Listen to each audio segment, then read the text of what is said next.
তো গাইজ বলেছিলাম এবার আলাদা ধামাল দেব, তো ধামাল নিয়ে চলে এসেছি। আজকে মাত্র 18 তারিখ, এখনো 2টো দিন বাকি আছে পুজোর। তো দেখো আমাদের 2টো দিন আগেই এইদিকে দেখো, ব্যাকগ্রাউন্ডটা শুধু দেখো কি দারুণ করে করেছে।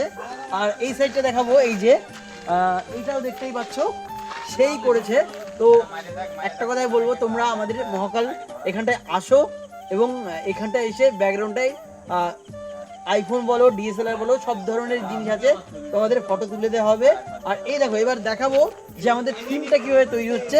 আসো, চলে আসো, চলো গাইজ। এই যে গাইজ দেখো, আমাদের এটা হচ্ছে থিমের যে ইসের মুখগুলো, মানে নানা ধরনের যে থিম হবে সেই থিমের মুখগুলো দেখতেই পাচ্ছ, খুব সুন্দর সুন্দর। এই দেখো, দেখতেই পাচ্ছ, এখনো কাজ চলছে কিন্তু অলরেডি। তো এইখানটাই চলে আসো গাইজ। শিল্পী ছবি এই যে দেখতেই পাচ্ছ যে আমাদের থিমটা হবে, অলরেডি ঘরও তৈরি হয়ে গেছে।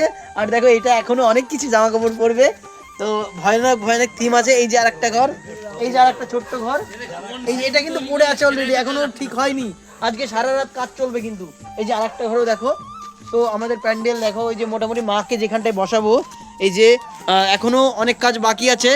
সিলিং এর কাজটা হয়ে গেছে, এই যে দেখতেই পাচ্ছ। চলো গাইস, বুঝতেই পারছো আমাদের এবার পুজো কেমন হতে চলেছে। এখনো কিন্তু প্রায় রাত 12টা বাজতে গেল, এখনো কাজকর্ম চলছে। আজকে সারা রাত কাজ করার ইচ্ছা আছে। তো বক্স এই যে 1 পেয়ার চলে এসছে অলরেডি, আরো 2 পেয়ার আসছে। তো এইবার শুধু ধামাল হবে, ধামাল। তোমরা আসো, মহাকালে আসো এবং তোমরা পুজো দেখো এবং প্রসাদ গ্রহণ করো, অষ্টমীতে পুজো দাও, পুরো ধামাল হবে। আসো, সবাইকে ইনভাইট থাকলো।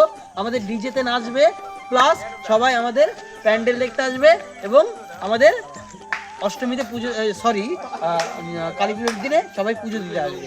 বাই, চলো, টাটা।